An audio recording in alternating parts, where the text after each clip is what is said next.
Welcome back, everybody. This is James Murphy with Evolution for Success, and today we're going to talk about the 5 reasons, that's right, the 5 main reasons why you may not be achieving your goals.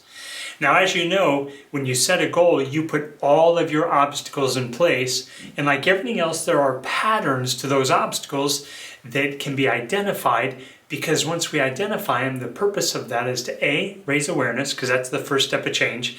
And the second thing is so that we can build some better strategies, because every single obstacle it requires a different strategy. There are mental obstacles, which is limiting self-talk, and then there are emotional ones, like the feelings that we have. There are physical ones in our biochemistry, and then there are spiritual ones, and sometimes people might even add in financial, but really financial I put under emotional. So let's talk about a couple of these mental and emotional obstacles, because these are the ones that are the hardest to overcome. Physical is easy. You can do affirmations, just get up and physically move, recondition yourself and do those things.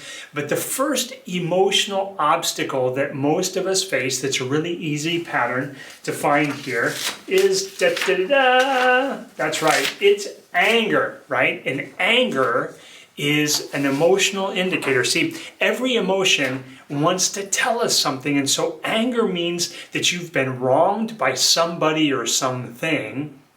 Could even be yourself, right? You wronging yourself by something that's going on, and the main way that we overcome anger is just acceptance.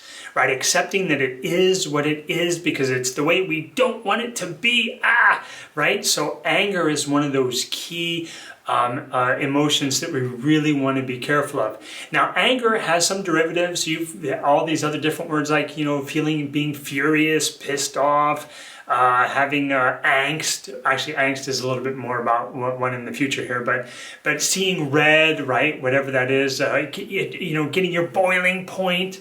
Right? So anger is one of these key emotions that we really want to make sure that we're looking for. Now, the second emotional pattern that there is, guess what? This is good old sadness, right?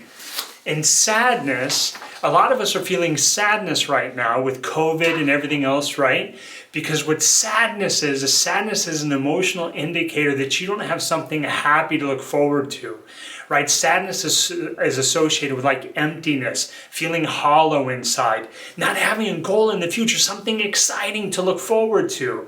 And so sadness can be easily remedied by putting something out there. We talked about that in the motivational football quote video from a little bit longer ago. You got to have something exciting. You got to have something to look forward to, right?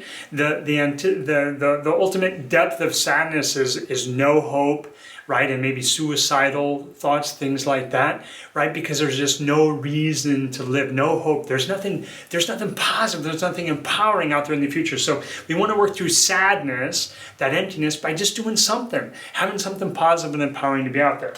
Number 3, right, the third reason why you might not be achieving your goals from an emotional standpoint, we have anger, sadness, that's right, and then good old fear and anxiety, right? So fear is an emotional indicator that something that happened in the past is going to happen again.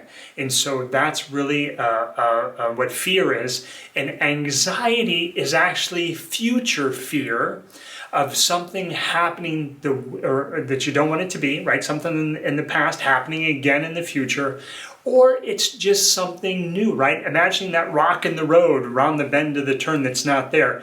Anxiety can come from imagining something in the future, or seeing, hearing, and feeling it the way that you don't want it to be.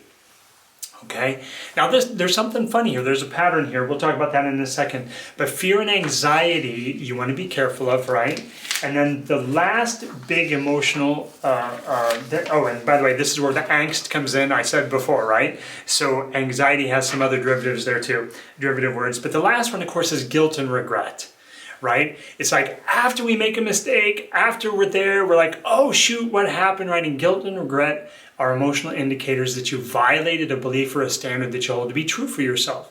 So we got to go back and explore the limiting belief or the limiting decision or what was around that, because it may or may not even be valid again, but we need to take a look at guilt and regret and have all of the adversity of life be for something positive. That's how you don't carry guilt and regret forward. You have to find an empowering meaning for the things that happen around you and to you, the adversity that you have to overcome, right? Or you being wronged. You gotta find, right, something that's good from all this adversity and these other obstacles so that you learn something from it to become better, because then you won't have guilt and regret, right? Guilt and regret are kind of like riding a bicycle forward, always looking back over your shoulder to make sure I shouldn't have hit that pothole, but then you're just going to run into the other ones because guess what? You're looking behind your shoulder there. Now there's an interesting pattern here. I think I've talked about this before, but there's an interesting pattern I just want to show you, because you might say, well, James, I'm not that nuanced. I don't really know how I feel. I just know I feel something, right? Well, there's an interesting pattern here, which is anger and fear and anxiety are actually stimulants. So they jack us up, right? They jack our physiology up. They have that, when angry, you want to hit something, right? You want to punch something. Fear, snake, right? Jump back. So fear and anxiety and anger, they're stimulants. So one of the best things you can do is, guess what? Get it out physically. Punch on your punching bag, do something.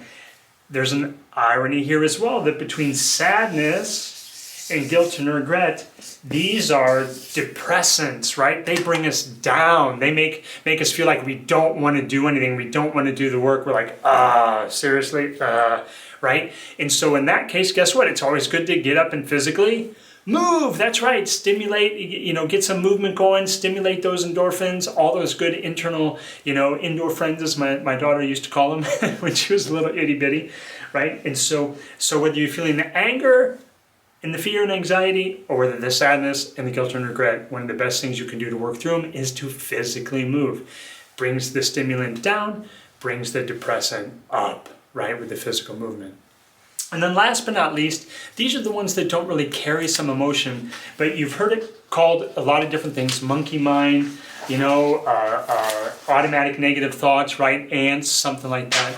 But our limiting decisions and limiting beliefs are the last thing, right? And these are things like where you sit down at your desk and you're like, I don't know, I can't do that, I'm not good enough, I'm not sure, I need to learn more, right? Or this is where the victim mentality, the blame game comes in, right? Which is, well, that's the way my mother always did it. Well, that's the way my dad, they didn't teach me right, or they didn't do me right, or whatever it is.